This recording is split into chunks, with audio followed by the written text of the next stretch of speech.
In the first light of July the 24th, 1944, Japanese defenders on Tinian looked out across the water and saw exactly what they had expected to see. American battleships and cruisers were pounding the coast near Tinian Town. Transports crowded the horizon. Landing craft moved toward the beaches where Japanese guns had been positioned to destroy them. From hidden fortifications, the defenders watched the United States prepare to throw thousands of Marines directly into their strongest killing ground. Everything appeared to confirm their plan. But the landing craft approaching Tinian Town were empty. The Marines climbing down the cargo net soon climbed back aboard, and the great American assault was not coming toward the beaches the Japanese had fortified.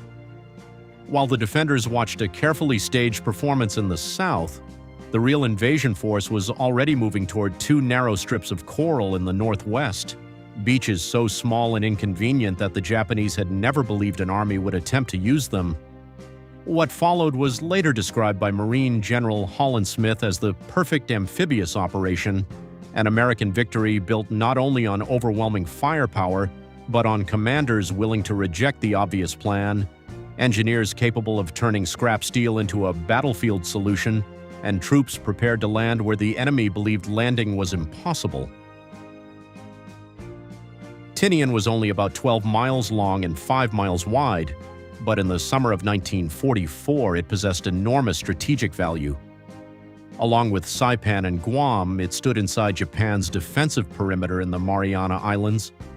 Its relatively flat terrain contained 3 large airfields and a 4th under construction. For Japan, those airfields helped defend the Central Pacific and move aircraft between the home islands and the south. For the United States, they offered something far more dangerous, a base from which the new B-29 superfortress could carry the war directly to Japan. Capturing Tinian would therefore place American air power within striking distance of the Japanese homeland. Approximately 7,100 Japanese Army and Navy personnel, supported by a company of light tanks, prepared to defend the island. They knew an invasion was coming. The question was where the Americans would land. The most obvious answer was Tinian Town. Its broad beaches and harbor offered room to land 2 Marine divisions and unload the enormous volume of supplies required to sustain them. The Japanese reached the same conclusion and concentrated many of their guns, obstacles, and defensive positions around those southern beaches. An assault there would give the defenders exactly the battle they wanted. American landing craft forced into predictable approaches, Marines crowded onto exposed sand, and artillery already registered on the landing zones. Several American planners initially favored those beaches for the same practical reasons, but Lieutenant General Holland Smith and Rear Admiral Harry Hill looked elsewhere. Reconnaissance teams had examined 2 narrow landing sites on the northwestern coast, designated White Beach 1 and White Beach 2. Each offered only about 60 yards of usable space for tracked landing vehicles. Coral ledges rose between 6 and 10 feet above the water. To conventional thinking, the beaches were too cramped and awkward for a major assault. To Smith and Hill, that was precisely what made them valuable. Japanese defenses around the White Beaches were sparse, mines were limited, the reef shelf could support landing ships and amphibious vehicles, and the terrain behind the coast provided access to the island's interior and northern airfields. The short distance from Saipan would also allow the invasion force to make an unusual shore-to-shore movement rather than staging a long approach from distant transports. Most importantly, northern Tinian lay within range of American artillery positioned on southern Saipan. Vice Admiral Richmond Kelly Turner initially opposed the plan. He preferred the wide beaches and harbor near Tinian Town, and he doubted that 2 divisions and their supplies could pass through such restricted landing areas. But Admiral Raymond Spruance listened to his staff, examined the logistical plan, and allowed the argument to continue until Turner was satisfied that the difficult beaches could be made workable. Turner then changed his decision. That willingness to reconsider was one of the operation's quiet strengths. American commanders did not choose the White Beaches because they were easy. They chose them because the enemy believed they were impossible. The plan required more than surprise. It required the United States to transform the geography of the battlefield. 5 Marine artillery regiments and 8 Army artillery regiments massed on the southern coast of Saipan. Together, they assembled 156 guns, 96 105mm howitzers, and 60 powerful 155mm long toms. The long toms could reach across the channel and cover virtually all of Tinian. Their combined firepower was roughly equivalent to that of several light cruisers, supplementing the battleships, cruisers, destroyers, and carrier aircraft already supporting the invasion. The Japanese garrison would be isolated beneath fire coming from the sea, the sky, and another island. American forces had learned through Guadalcanal, Tarawa, and the earlier Central Pacific campaigns that courage alone could not compensate for poor preparation. Before Marines went ashore, the Navy intended to control the sea, control the air, suppress the enemy's weapons, and deny the defenders reinforcement or escape. There was still one physical problem: the coral ledges beside the white beaches. The Seabees answered it with one of the operation's most ingenious improvisations. Using steel salvaged on Saipan, they constructed 10 portable ramps that became known as doodlebugs. Mounted on amphibious tractors, the ramps could be tilted forward and dropped across the coral ledge, creating an instant bridge for Marines and vehicles. A coastline the Japanese considered unsuitable for a major landing could now be opened by machinery built from battlefield scrap. The solution captured something essential about the operation. American industry had carried fleets and divisions across the Pacific, but at the final obstacle, success also depended on men close to the problem who were trusted to invent, build, and act quickly. At sunrise on J-Day, the deception began in full view of the Japanese defenders.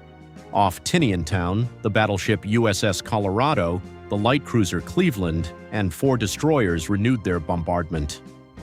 At 6 o'clock, transports lowered landing craft while Marines climbed down cargo nets as if preparing for the main assault. The boats moved toward the southern beaches, then turned back to reform. A second apparent attempt was also recalled. From shore, it looked like a major landing was struggling to organize itself under the protection of naval gunfire. In reality, the craft were empty and the Marines had returned to their transports. The performance held Japanese attention in the south, while the real landing force approached the white beaches from Saipan. The Americans were not merely hiding their destination, they were showing the enemy a convincing false answer. At 5:30 that morning, the battleship USS California and the heavy cruiser Louisville opened fire near the real landing area. The 156 artillery pieces on Saipan joined them, striking designated positions while smoke covered the slopes of Mount Lasso. Landing ships began releasing amphibious tractors loaded with the 4th Marine Division. At 7:47, the first armored LVTs reached the white beaches, supported by rocket-firing landing craft. The narrow coast did not become the trap many had feared. Marines climbed over the low ledges, doodlebug ramps opened additional exits, and armored vehicles moved inland. The weak Japanese defenses were overwhelmed before they could close the beachhead. Men, tanks, artillery, ammunition, and supplies continued pouring through 2 slivers of coastline. By 4:30 that afternoon, approximately 15,600 Marines had landed and prepared defensive positions for the counterattack they knew would come. For the Japanese command, the scale and location of the landing created a disastrous problem. The defenses around Tinian Town had been built to destroy an assault that never arrived. American troops were now established in the north, close to the airfields and supported by artillery from Saipan. During the night, Japanese naval personnel attacked from the direction of the northern air bases. They advanced with determination but lacked the infantry training needed to break a prepared Marine position. Rifle fire, machine guns, and 37mm anti-tank guns firing canisters shattered the attack. A better organized Army counterattack came from Mount Lasso before dawn, but it struck interlocking American defenses supported by artillery and was also destroyed. The Japanese had expected to defeat Marines at the waterline. Instead, they were forced to attack an established American perimeter under conditions chosen by the invaders. On July 25th, the 2nd Marine Division came ashore while the 4th Division secured the northern airfields and turned south. The advance followed a method refined through earlier battles. Naval gunfire and massed artillery struck suspected strongpoints, aircraft attacked selected targets, and coordinated tank infantry teams moved forward immediately behind the bombardment. When resistance stopped the advance, Marines called for fire rather than wasting lives in unsupported frontal attacks. By July 28th, American 105mm guns had moved on to Tinian and joined the weapons firing from Saipan. One Japanese prisoner later described the feeling of living beneath this system of fire with a bitter complaint: "You couldn't drop a stick without bringing down artillery." His words revealed the experience of the defenders more effectively than any boast. Japanese positions were not simply attacked when discovered. The entire island had been placed within reach of American guns. After Mount Lasso fell, the advance accelerated. Marines rode tanks and half-tracks so rapidly that artillery units repeatedly relocated to remain within supporting range. By July 30th, most of Tinian, including Tinian Town and the 4th Airfield, had been overrun. The surviving Japanese withdrew to limestone ridges and caves in the south, where resistance continued with desperate intensity.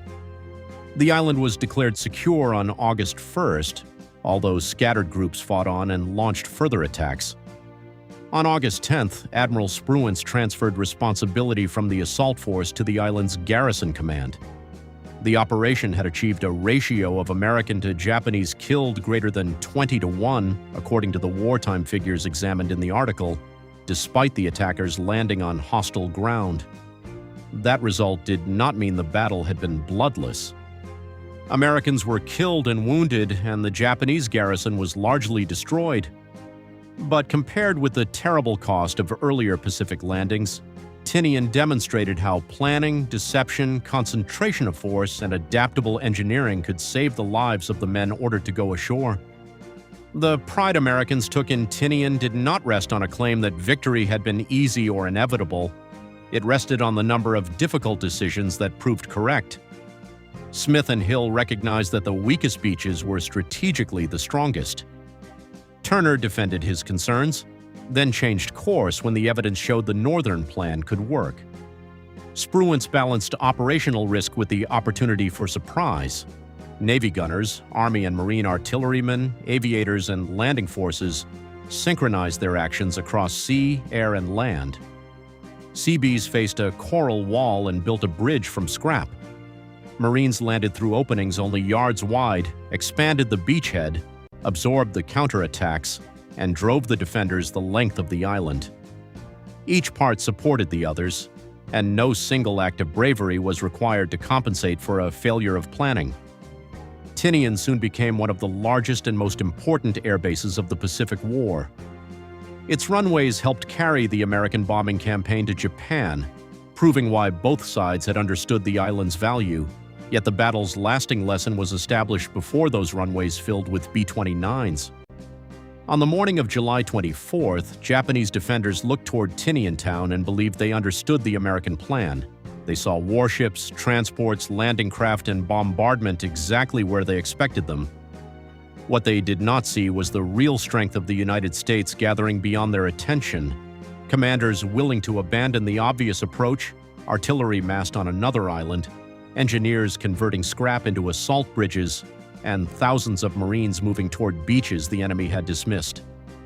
By the time the deception was revealed, the Americans were already ashore. The perfect amphibious operation was not perfect because nothing went wrong. It earned that name because preparation, ingenuity, firepower, and disciplined leadership ensured that when the decisive moment arrived, almost everything went right.